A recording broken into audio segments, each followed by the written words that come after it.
73.6% US adults are overweight or obese. 40.3% US adults have obesity. Prevalence of severe obesity increased from 7.7 to 9.7%. That is almost 10% of the entire US population being severely obese. Visceral adiposity or belly fat obesity is defined by having a waist circumference greater than 40 inches in men and 35 inches in women. The average waist circumference for the American woman is 38.5 inches and for men 40.6 inches. Most American adults are successfully fitting the criteria for visceral obesity, which is one of the diagnostic criteria for metabolic syndrome, a condition which 41.8% of American citizens are reported to have. But what's crazy is that obesity itself, or having a high BMI, is not actually a part of the diagnostic criteria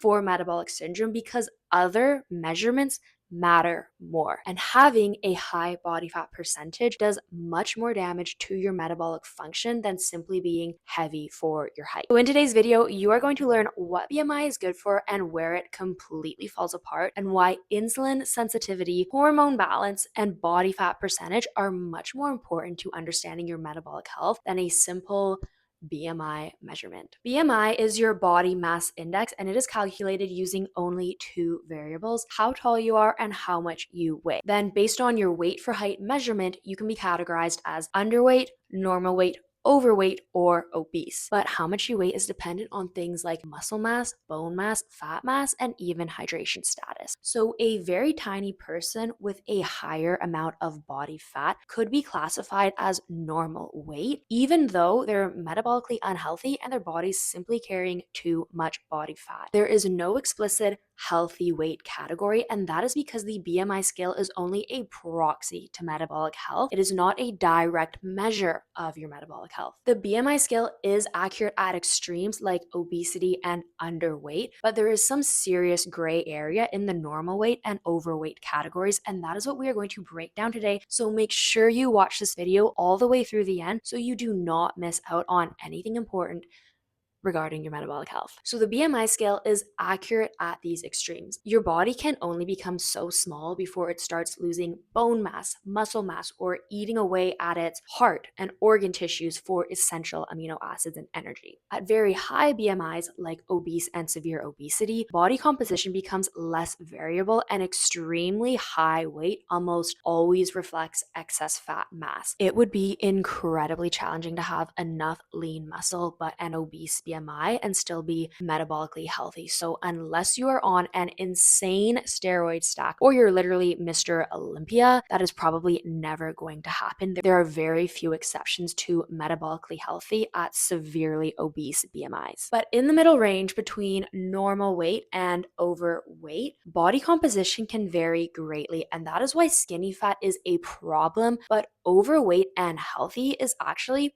totally okay. Skinny fat describes the medical condition of normal weight obesity or metabolically obese normal weight. And this is when someone has a normal weight but a disproportionately high amount of body fat. These people are skinny, but they are metabolically ill.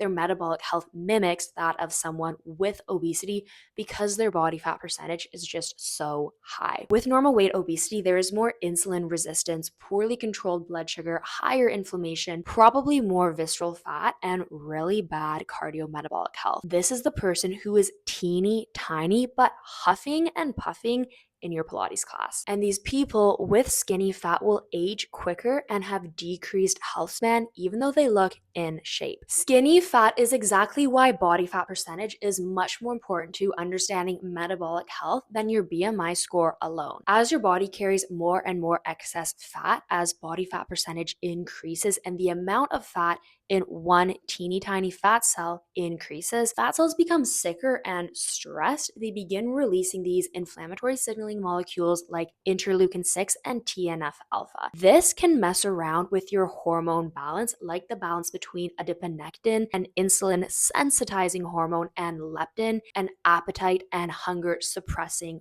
hormone. Tumor necrosis factor alpha, TNF alpha, is secreted by stressed fat cells and suppresses adiponectin. Adiponectin is supposed to increase insulin sensitivity. It is favorable to metabolic health and it encourages fatty acid oxidation. But TNF alpha suppresses adiponectin, messing around with your insulin sensitivity and metabolic activity. TNF alpha can also interfere with leptin signaling, increasing leptin resistance, making it harder for leptin to act as an appetite suppressant. You're more likely to overeat even if you have all of this excess body fat and energy waiting to be burned. So this is a huge problem for your metabolic health and your body's energy sensing. Your fat cells can only store so much fat before they cross a threshold and become sick, dysfunctional, and start releasing all of these inflammatory signaling molecules. These thresholds seem to exist at 35% body fat for women and 25% body fat for men, as these are the thresholds for obesity as defined by body fat percentage. So what the frick can you do about it? Where high body fat impairs insulin signaling and increases inflammation, skeletal muscle improves insulin sensitivity, improves blood sugar control, and releases anti-inflammatory signaling molecules. And muscle is the primary site for insulin-mediated glucose uptake. So after a high-carb meal or a cheeky little lick of ice cream, much of your circulating blood sugar is taken in by your skeletal muscle. And the more active that you are, the more muscle you have, the better your body is at taking in this sugar and lowering blood glucose, the more insulin sensitive you will be as well. And muscle is also incredibly metabolically active. It doesn't just sit there and look pretty, it actually works for you. At rest, skeletal muscle is burning about 13 calories per kilogram. Fat cells are only burning 4.5 calories per kilogram. This means that if you have 20 kilograms of body fat, it is only burning 90 calories for you. My morning cappuccino is literally 90 calories. If you have 20 kilograms of skeletal muscle, that will increase your metabolic rate by 260 calories per day. And if you are active 10K steps a day, strength training, Pilates, whatever, you can expect your muscle to be burning a lot more calories while your body fat just kind of sits there and watches. I just did a video on my own body composition and DEXA scan results. You can watch it here. I gained 9 pounds of lean mass and lost 2 pounds of fat mass. My BMI increased from 18.8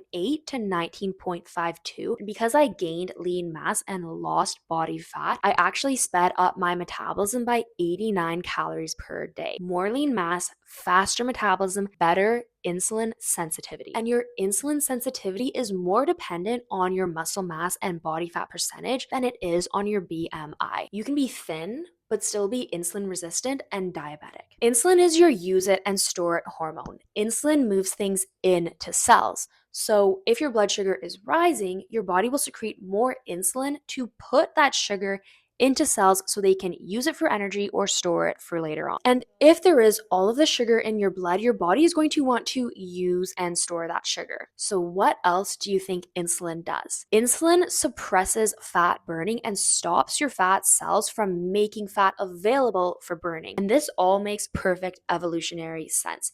If there is this abundance of sugar in your blood, why would we want to release fat from fat cells also into the blood and burn the fat? The blood is already full of readily available sugar. Let's burn that and save the fat for when there is a famine or a very chilly winter or just no food available. So high insulin favors fat storage and suppresses fat burning. And with insulin resistance, like we see in individuals with excess body fat or high body fat percentages, you need more insulin coming online to have the same blood sugar controlling effect. So because there's more insulin, there is greater suppression of fat burning, and this causes all this metabolic chaos. And it's one of the reasons why someone can have so much fat on their body, but they are just having a very, very time actually accessing that stored energy and burning it. It is because they have an insulin problem, and insulin is making it very hard for their body to switch into fat burning mode. So your BMI is only a proxy to metabolic health. Getting actual blood work to measure your blood sugar, triglycerides, cortisol, and insulin as well as measuring your waist to hip ratio so you can see where your body is storing your fat. Is it on your hips, on your arms, or is it visceral fat around your organs like your liver? That is way more informative of your health status than a simple BMI or weight measurement. We need to focus away from body weight and onto the metrics that actually matter. Focus on building lean mass, improving cardiovascular fitness, and eating a healthy, nutrient-rich, real food diet. This video was sponsored by my recipe book, Macro Bestie. It has 54 beautifully delicious, nutrient-rich, and healthy recipes in there, all macro-friendly and made from real food. You can get Macro Bestie now at my website, nutritionbyelsa.com, and I promise you it will simplify healthy eating and give you back control over your diet. Get Macro Bestie at nutritionbyelsa.com and tell me in the comments what you learned from this video and tell me what you want to see next. I love you guys so much. Have an amazing day. Bye, bye, bye, bye, bye.